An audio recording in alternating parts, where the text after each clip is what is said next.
God be the love to search and keep me. God be the prayer to move my voice. God be the strength to now uphold me. Oh Christ, surround me. Oh Christ, surround me.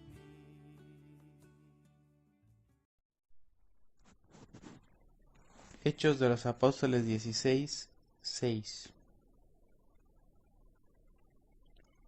Y atravesando Frigia y la provincia de Galacia, les fue prohibido por el Espíritu Santo hablar la palabra en Asia. Y cuando llegaron a Misia, intentaron ir a Bitinia, pero el Espíritu no se lo permitió. Y pasando junto a Misia, descendieron a Troas. Y se le mostró a Pablo una visión de noche. Un varón macedonio estaba en pie, rogándole y diciendo: pasa a Macedonia y ayúdanos. Cuando vio la visión, enseguida procuramos partir para Macedonia, dando por cierto que Dios nos llamaba para que les anunciemos el Evangelio. Zarpando pues de Troas, vinimos con rumbo directo a Samotracia y el día siguiente a Neápolis, y de allí a Filipos, que es la primera ciudad de la provincia de Macedonia y una colonia, y estuvimos en aquella ciudad algunos días. Y un día, sábado, salimos fuera de la puerta, junto al río, donde solía hacerse la oración, y sentándonos, hablamos a las mujeres que se habían reunido. Entonces una mujer llamada Lidia, vendedora de púrpura de la ciudad de Tiatira, y que adoraba a Dios, estaba oyendo, y el Señor abrió el corazón de ella para que estuviese atenta a lo que Pablo decía. Y cuando fue bautizada y su familia, nos rogó diciendo: si habéis juzgado que yo sea fiel al Señor, entrad en mi casa y posad. Y nos obligó a quedarnos. Aconteció que mientras íbamos a la oración, nos salió al encuentro una muchacha que tenía espíritu de adivinación, la cual daba gran ganancia a sus amos adivinando.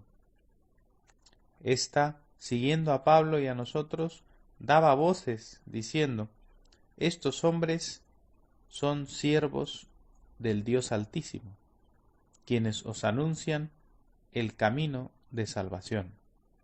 Y esto lo hacía por muchos días, mas desagradando a Pablo, éste se volvió y dijo al Espíritu: te mando en el nombre de Jesucristo que salgas de ella.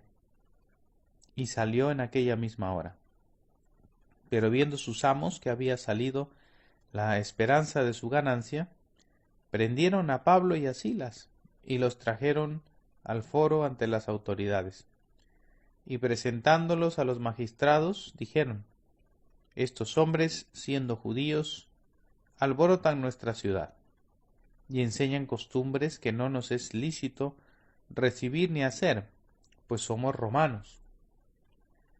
Y se agolpó el pueblo contra ellos, y los magistrados, rasgándoles las ropas, ordenaron azotarles con varas. Después de haberles azotado mucho, los echaron en la cárcel, mandando al carcelero que los guardase con seguridad, el cual, recibido este mandato, los metió en el calabozo de más adentro, y les aseguró los pies en el cepo. Pero a medianoche, orando Pablo y Silas, cantaban himnos a Dios, y los presos los oían.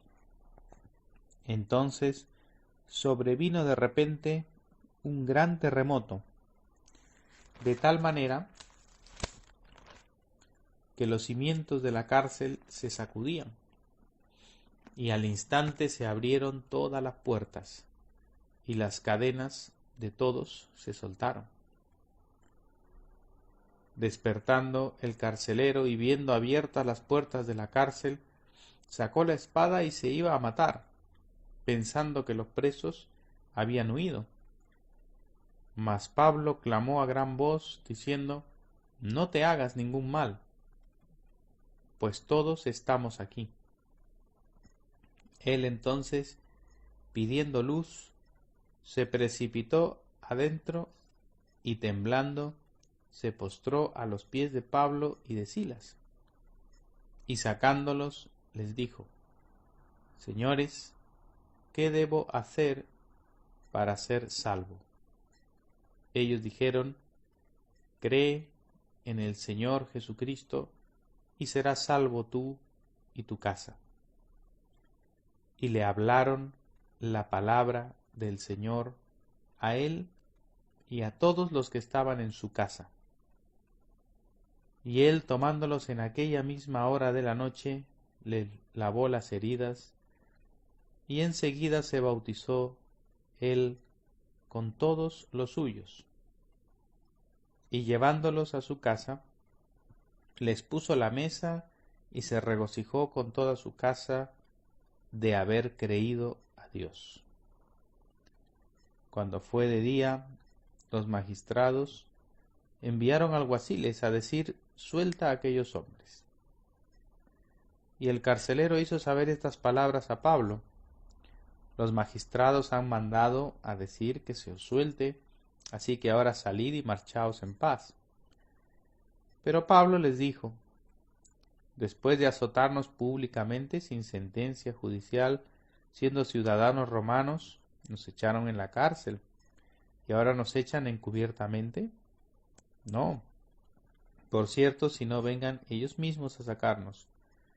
Y los alguaciles hicieron saber estas palabras a los magistrados, los cuales tuvieron miedo al oír que eran romanos.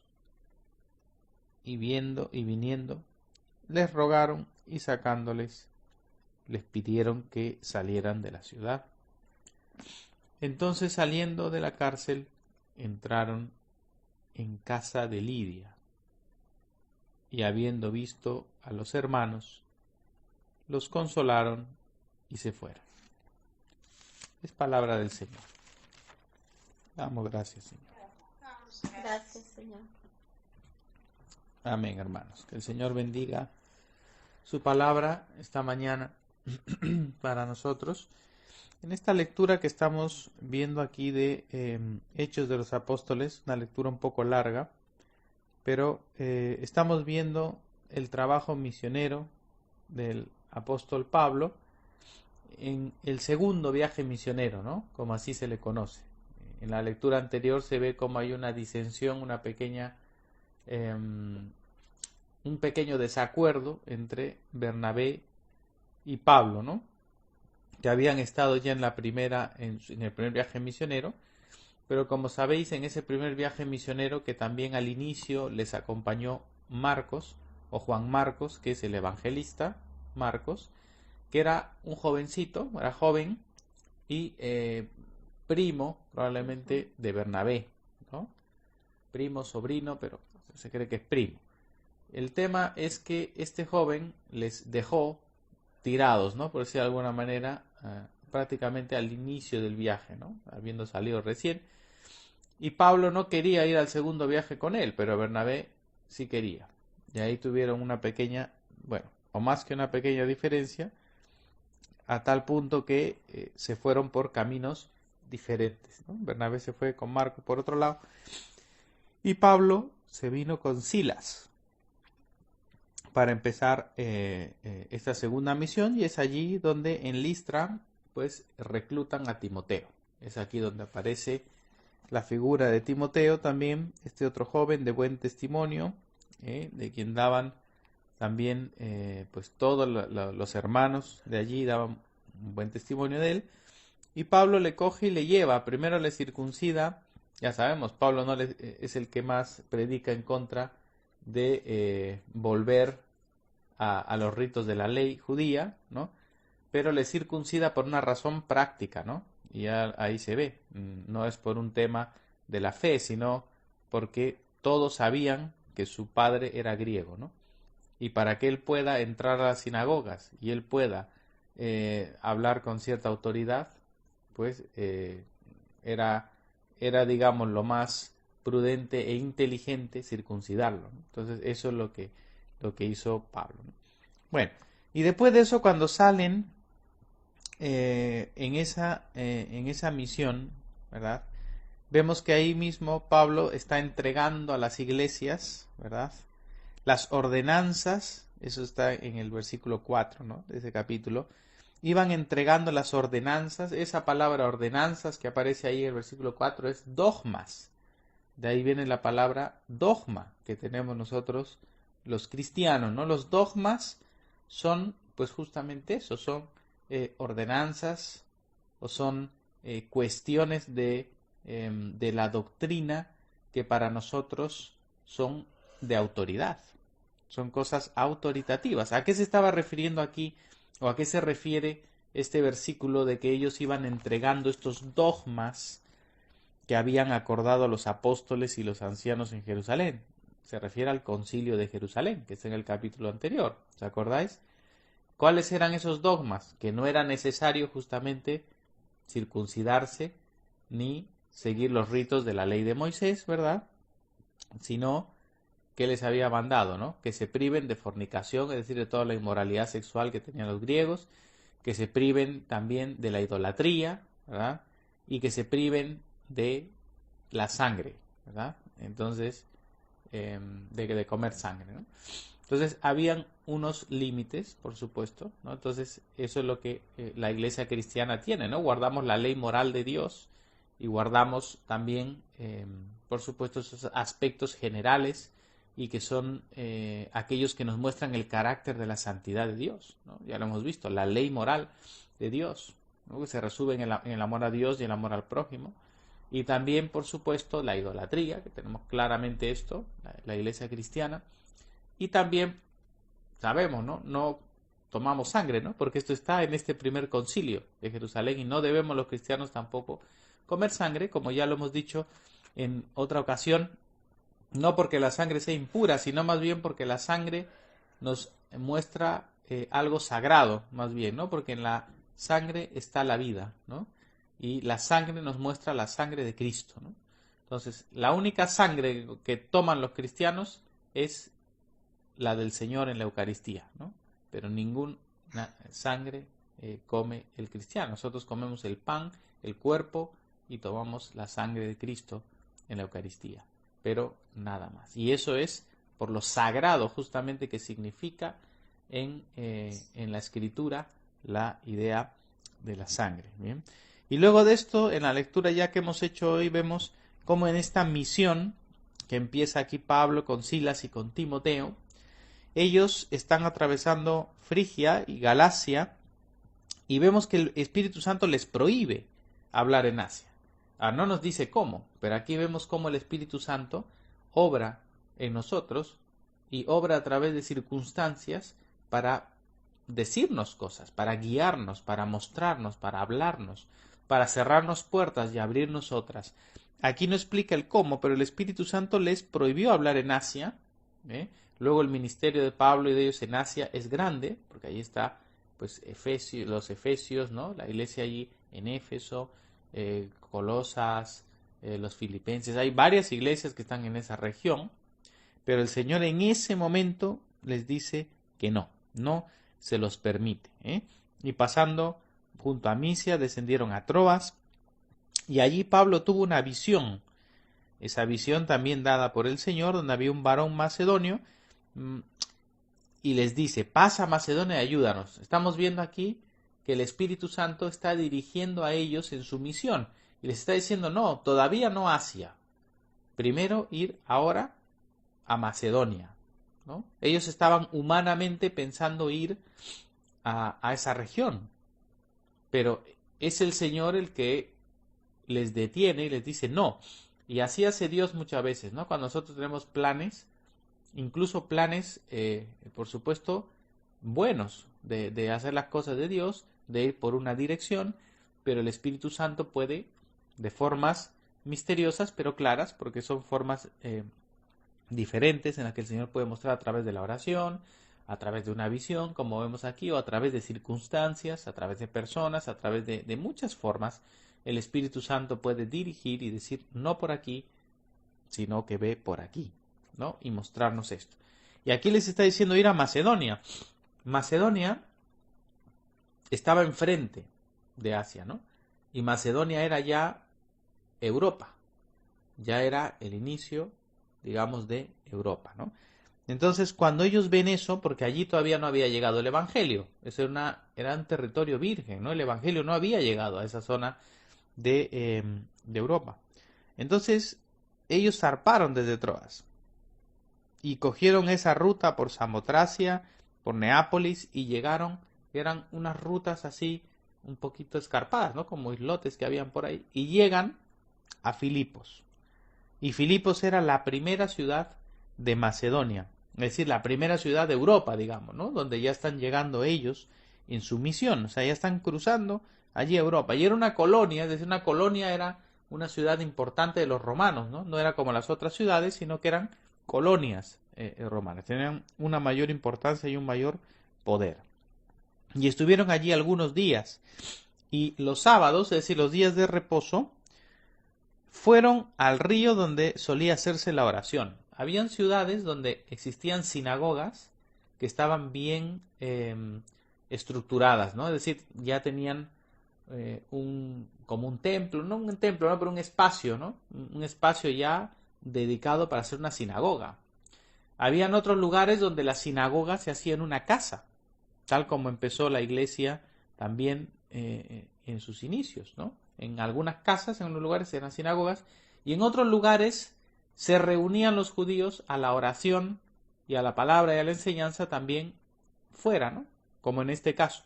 Había un lugar de la oración que era allí junto al río, donde ellos hablaron con las mujeres que se habían reunido allí, ¿no?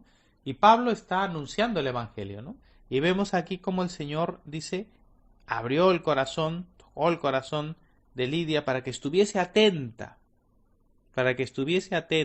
¿Y cuántas veces hace el Señor eso, no?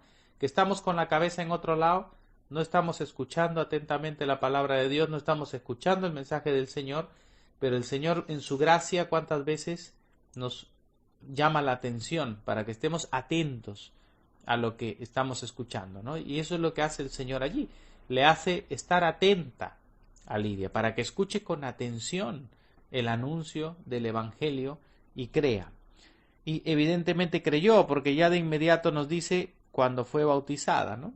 Y fue bautizada y su familia, es decir, ella recibe el mensaje del Evangelio de boca de Pablo y también su familia. Aquí vemos, y esta es la idea también importante de por qué iglesias como la nuestra, cuando bautizan a padres que han creído, ¿no? También se bautizan a los hijos, ¿no? A la familia.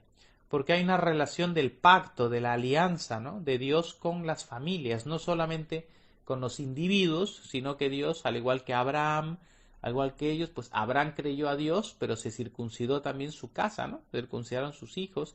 De la misma forma, se ve esa relación del pacto, de la alianza de Dios con las familias y los hace su pueblo, ¿no? Y aquí fue bautizada ella y su familia, ¿no? Que podía incluir también sus hijos, ¿no? Hijos menores, ¿no? También. Entonces, ella les dice, si habéis juzgado que yo sea fiel al Señor, entrad en mi casa y posad.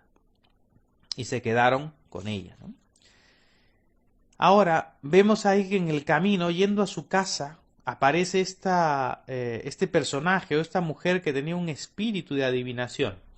Es curioso esto, ¿no? Una persona que tiene un espíritu de adivinación, ¿eh?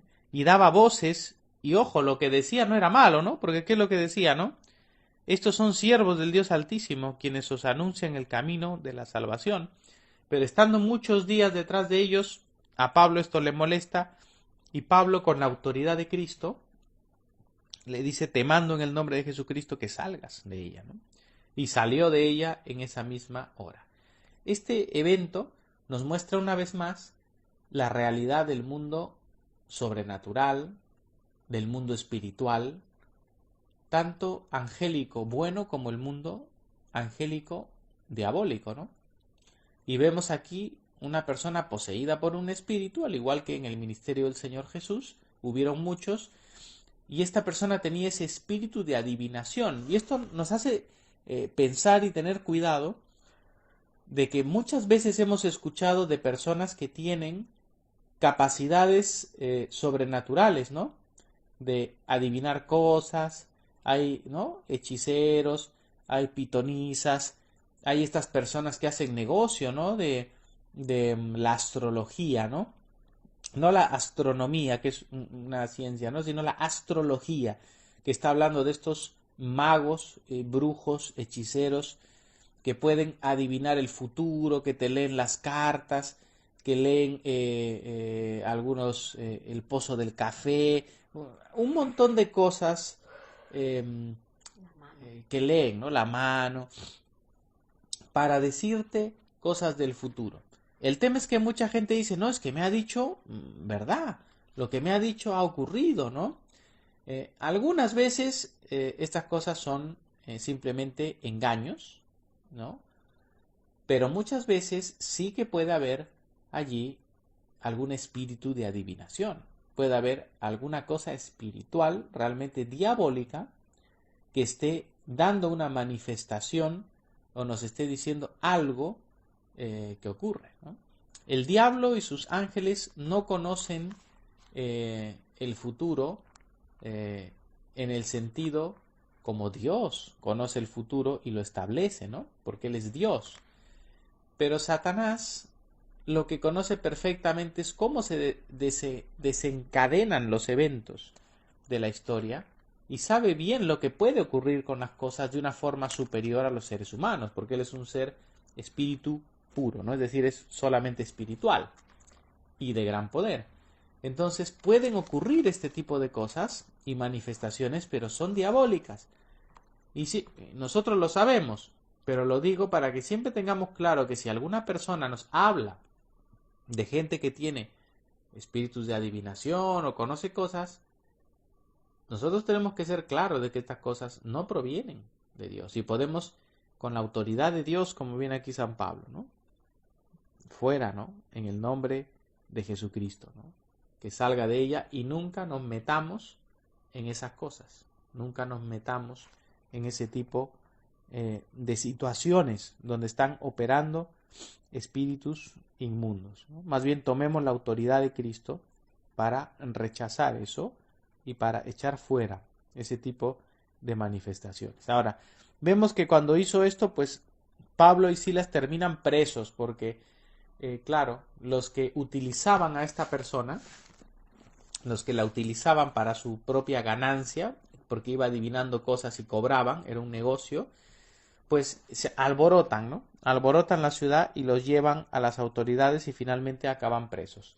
Y vemos que todos estos padecimientos, incluso ahí en Filipos, fueron para la gloria de Dios, porque ellos estaban en la cárcel, pero ¿qué hacían en la cárcel, no? Estaban cantando. Eso es, estaban cantando, ¿no? Está en el versículo 25, en la medianoche. Y por esto también en la iglesia hablamos de las vigilias, ¿no? Ya desde los tiempos del Antiguo Testamento, a medianoche, ¿no?, te alabaré, a medianoche te cantaré, en los salmos, se ha hablado siempre de las vigilias de la noche. Ya en los tiempos en cómo se organizaba el día, así como estaban las horas que hemos hablado tantas veces, ¿no?, prima, tercia, sexta, nona, todas estas horas, y que luego la iglesia las tiene también para poner horas de oración intermedia, ¿no? La hora de tercia, la hora de sexta, la hora de nona, que son como horas, o es dividir el tiempo cada 3 horas realmente, ¿no? Para mantenerse como en una oración constante Igual durante las noches habían vigilias. Las vigilias de la noche igualmente se dividían por cada 3 horas, de igual manera, y así se cubría el día completo, ¿no? Las 24 horas como dividiéndolo en cada 3. Y esas vigilias era justamente, pues cada 3 horas hacer algo, ¿no? Y aquí es orar, o sea, en la noche también se hacían vigilias, ¿no? A partir de las 12 de la noche, a las 3 de la mañana, y se iban haciendo las vigilias de la noche, ¿no? Y aquí vemos que Pablo está alabando a Dios a la medianoche, ¿no? Estaban haciendo una vigilia, es lo que estaban haciendo, ¿no? Pablo y Silas estaban haciendo una vigilia porque estaban presos, pero estaban en sus tiempos de oración y de vigilia a Dios y cantaban estos himnos a Dios y los presos oían, ¿no? Qué bueno es cuando cantamos alabanzas, cuando cantamos al Señor y la gente oye, porque a través del cántico, por eso en la iglesia, cuando nosotros cantamos en la liturgia y cuando estamos en la oración y hacemos los cánticos, que a veces los cantamos o a veces los recitamos, los cánticos de la liturgia, los cánticos están llenos de doctrina, los cánticos están llenos de el Evangelio, los cánticos están llenos de la palabra de Dios. Entonces, cuán importante es que las letras de lo que cantamos sea realmente bíblico, sea realmente el Evangelio, ¿no? Y que no sea simplemente letras de cosas emocionales, ¿no? Que no sean letras que parecen una canción romántica, ¿verdad? Que da lo mismo poner una emisora con una canción romántica que una alabanza, ¿no? Porque al final es algo que toca nada más mis emociones, pero ¿dónde está el contenido, no? ¿Dónde está la esencia de ese cántico? Nos tiene que transmitir el Evangelio y la verdad de la palabra de Dios. No solamente una musiquita bonita que levanta mis emociones. Entonces, esos cánticos tienen que llevar el Evangelio. Estas personas fueron evangelizadas a través de los cánticos que estaban dando Pablo, de los himnos que cantaban Pablo y Silas.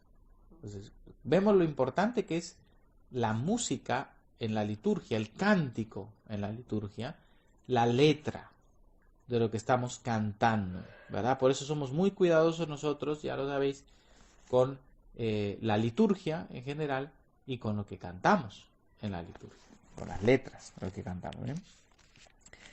Bien, y vino un gran terremoto, y esto es una obra obviamente del Señor, que les sacudió todo hasta los cimientos, y el carcelero había estado escuchando también. El carcelero había estado escuchando también los himnos y los cánticos llenos del Evangelio que cantaban Pablo y Silas. Y el carcelero, cuando hubo el terremoto y se abrieron las puertas, él cogió la espada para matarse. ¿Por qué? Porque los soldados romanos, si se les escapaban los prisioneros, los ejecutaban. Y los ejecutaban cruelmente. Este hombre pensó, prefiero quitarme yo la vida directamente. Pero en ese momento vemos a San Pablo y vemos aquí la caridad y la misericordia cristiana, ¿no? Un reo común que hubiera dicho, pues que se mate y nos escapamos todos, ¿no? Pero San Pablo, por supuesto, él, como un fiel cristiano transformado por la gracia de Dios, él no está pensando en escaparse, él está pensando en que este hombre no muera en condenación, ¿verdad? Está pensando en la salvación de este hombre y le dice, no te hagas ningún mal. Le dice, pues estamos todos aquí. Entonces el hombre, pidiendo luz, se precipitó dentro, ¿no? Y temblando, vemos a este hombre aquí quebrantado, ¿no? Este hombre ha oído el Evangelio, ha estado oyendo la palabra de Dios cantada por los apóstoles, y este hombre está convencido de pecado a través de esta situación. Esto es lo que hace Dios. Dios nos hace oír el Evangelio, así como le hizo oír a Lidia, así como hizo que Lidia en ese momento estuviese atenta, ¿no? Esa es la obra del Espíritu Santo que nos llama la atención, pero también que nos convence de pecado, de justicia y de juicio. Esa convicción de pecado es lo que estamos viendo en el corazón de este hombre. Todo esto es la gracia de Dios que está operando con poder cuando anunciamos el Evangelio. Dios nos está tocando, nos está estimulando el corazón, tocándonos. ¿Para qué? Para que nos arrepintamos y nos volvamos al Señor y recibamos el Evangelio, recibamos a Cristo que murió y resucitó por nosotros y le entreguemos nuestra vida. El Espíritu Santo nos está una y otra vez llamando con esa gracia poderosa de Dios, capacitando para que nosotros no rechacemos el mensaje, sino que lo recibamos y nos volvamos a Él. Y eso es lo que vemos aquí. Este hombre temblando se postró a los pies de Silas y de Pablo. Fijaos, ¿no? Esa obra del Espíritu Santo, y este hombre realmente se ha humillado, ha reconocido su indignidad, ha reconocido su necesidad de salvación, porque se ha postrado delante de los prisioneros, ¿no? Pero él ha escuchado el Evangelio y él sabe que estos hombres vienen de parte de Dios y les pregunta directamente: ¿qué debo hacer para ser salvo? ¿De dónde nace esta pregunta? Nace, repito, primero de que él ha estado escuchando el mensaje del Evangelio que nos muestra que necesitamos ser salvos. ¿Cómo lo ha escuchado? Porque Pablo y Silas han estado allí dentro cantando el Evangelio. Cantando el Evangelio.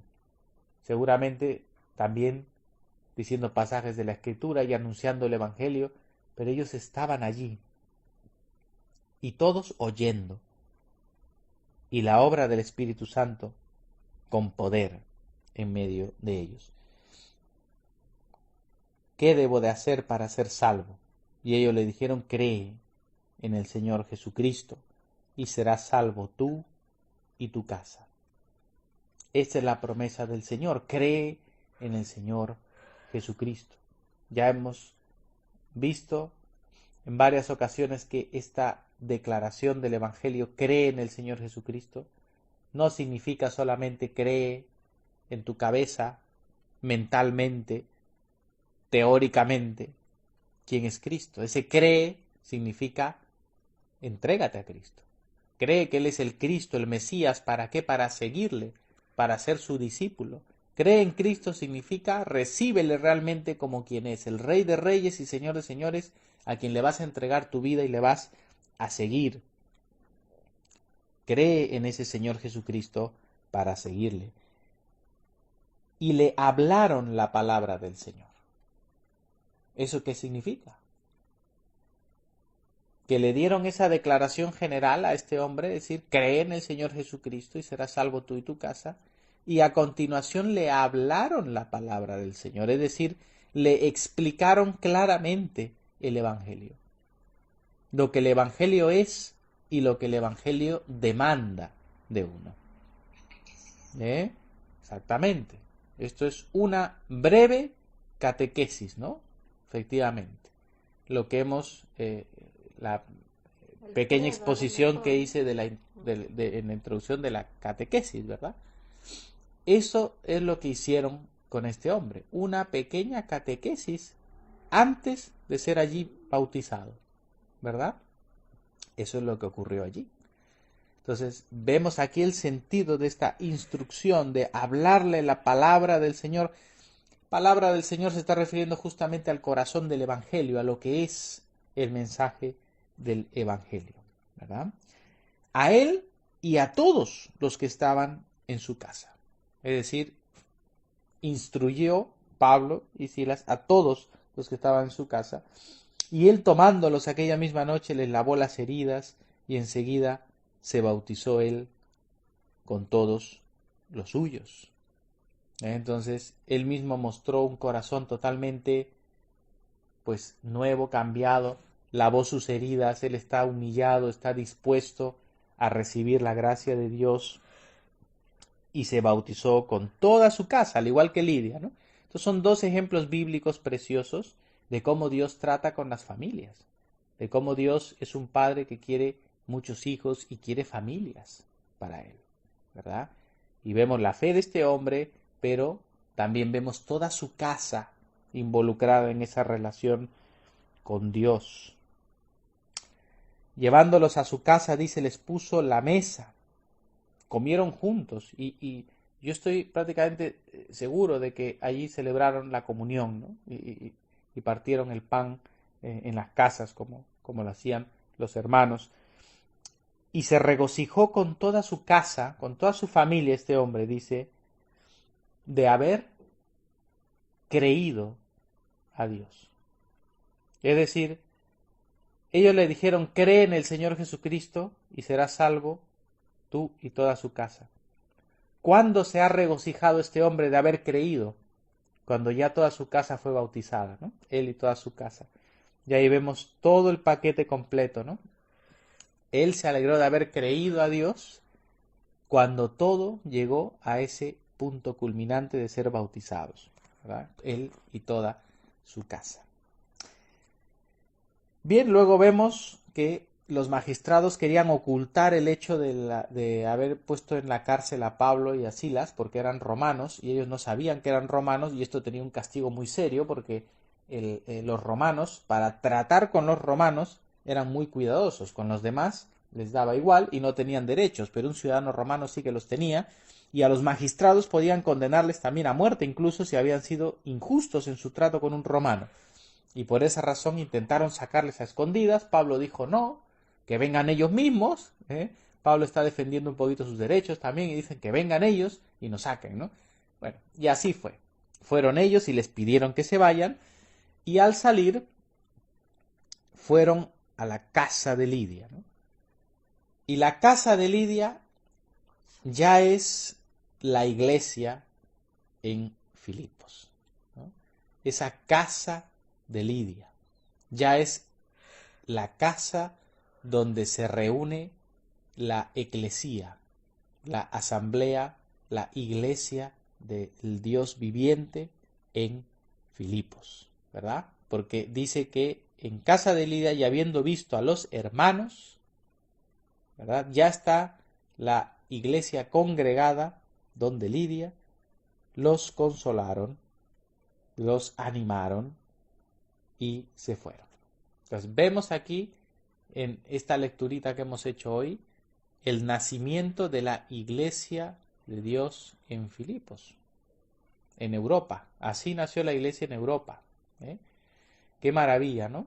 Ver todos estos acontecimientos gloriosos, poderosos del Espíritu Santo dirigiendo toda esta misión de San Pablo para llevar el Evangelio a Europa, luego toda Europa y luego pues ya sabemos cómo el Evangelio se ha extendido por todo el mundo. Pero así es como inició y vemos esta maravillosa obra del Espíritu, desde guiarles con estas visiones, prohibirles ir a otras zonas, a los apóstoles, luego todo lo que ocurrió, la cárcel o la conversión primero de Lidia y su casa, después la cárcel, el carcelero, esa obra del Espíritu y cómo el Evangelio debe ser anunciado. Que esto nos anime a nosotros a llevar el Evangelio, pidiéndole a Dios que su gracia opere con poder, que su Espíritu Santo esté moviéndose con poder cuando anunciamos el Evangelio a los que nos rodean. Que Dios nos ayude a seguir caminando en esta misma dirección, guiados por el Espíritu Santo, anunciando el Evangelio, que seamos cuidadosos con lo que cantamos, escuchamos y también con cómo llevamos el nombre de Cristo. Que el Señor bendiga su palabra en nuestros corazones. En el nombre del Padre, y del Hijo, y del Espíritu Santo. Amén.